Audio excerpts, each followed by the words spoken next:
اللہ کو رونا اس کی بارگاہ میں عاجزی اختیار کرنا بڑا ہی پسند ہے. آج ہماری زندگی یوں ہی گزر گئی.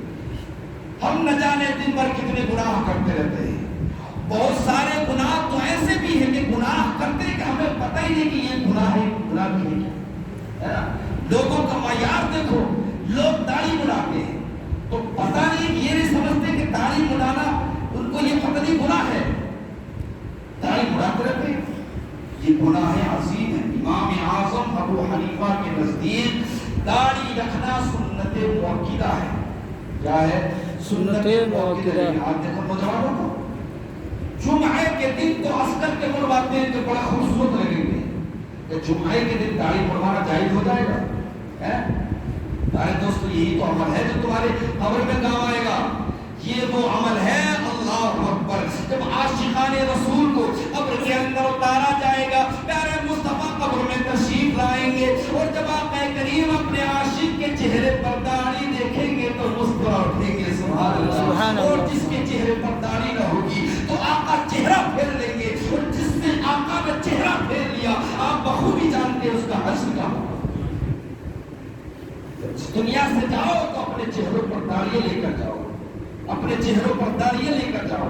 ایسا نہ ہوتا کہ قبر میں تمہاری جنت کی کھڑکیوں کو کھول دیا جائے کہ کھول دو کہ عاشق مصطفیٰ اپنے چہرے پر داڑھی سجا کر آیا ہے. سبحان اللہ. ہم نے تو اپنی داڑھیوں کو بڑے اچھے لگیں گے، بڑے حسین و جمیل لگیں گے. مجھے بتاؤ کہ دنیا کے اندر سب سے حسین و جمیل کون ہوا؟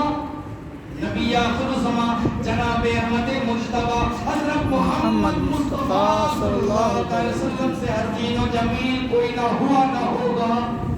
بے شک. سبحان اللہ. آقا کریم کی داڑھی تھی کہ نہیں؟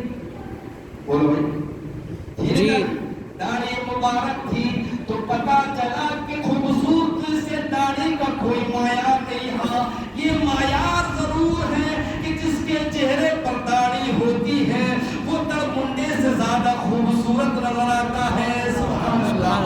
اللہ کا کرم دیکھیے، اللہ کی رحمت دیکھیے. ایک بال پر اللہ کے 70 نورانی فرشتے جھولا جھولتے ہیں. سبحان اللہ. سبحان اللہ. اس داڑھی کے مقام کو پہچانو. ہنستے سن لو لیکن دل میں اتارو. ہاں یہ نوجوان جو آج چکنی کرا کرتے ہیں پھل، چکنی تو چھوڑا، آج تو بال نہیں پتہ کیسے کیسے کروا رہی نوجوان، پتہ نہیں کہا جا رہی نسلی. یہود و نصارہ کے پھل جو یہود و نصارہ کے کام ہے پھل ان کو عمل کرتے ہوئے نظر آئے. جنس کی پینٹ اتنی ٹائٹ کریں گے کہ دیکھا جائے تو مجھے بتاؤ کہ اس پینٹ میں طہارت پاکی صحیح تو ہو جائے گی؟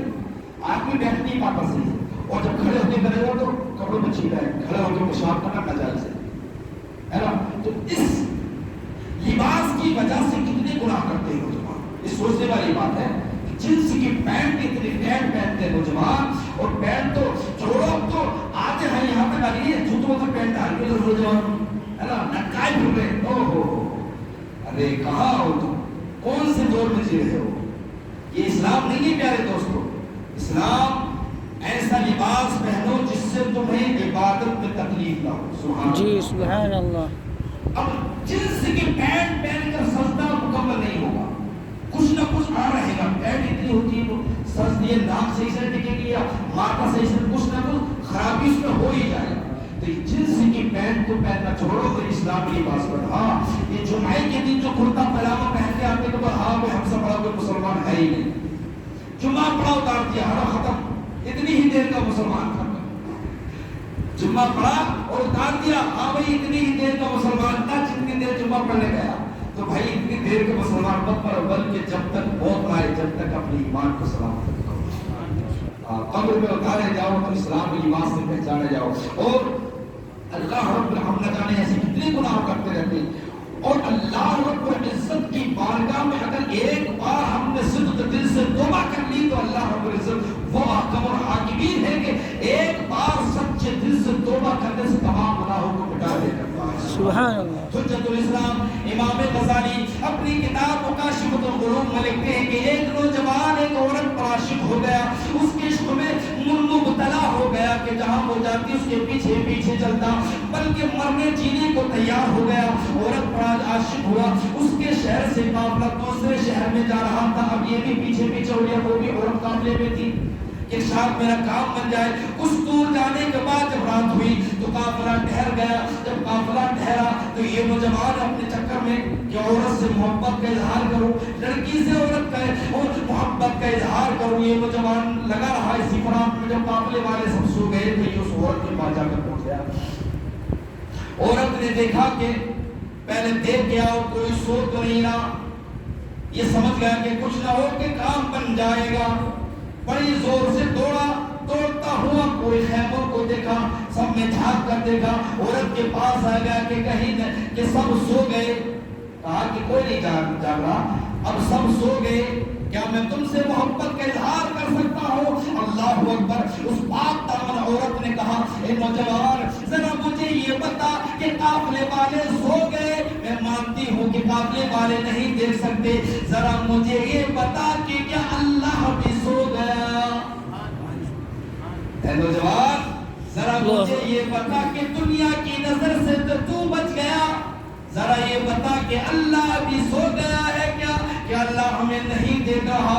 اللہ اکبر. جب اس عورت نے اتنا کہا, اس نوجوان کے دل کی دنیا بدل گئی اور کہا کہ اللہ ہمیں دیکھ رہا ہے, کوئی دیکھے یا نہ دیکھے, اللہ ہمیں ہر حال میں دیکھ رہا ہے. ہم کہیں پر بھی ہوں, اللہ رب العزت کی رحمتیں ہمیں دیکھ رہی ہیں, اللہ ہمیں دیکھ رہا ہے. اور اپنے گناہ سے توبہ کی. توبہ کرنے کے بعد جب اس کا انتقال ہوا, انتقال کرنے کے بعد اس کو کسی نے خواب میں دیکھا, پوچھا کہ اللہ نے تیرے ساتھ کیا سلوک کیا, اللہ نے تیرے ساتھ کیا برتاؤ کیا؟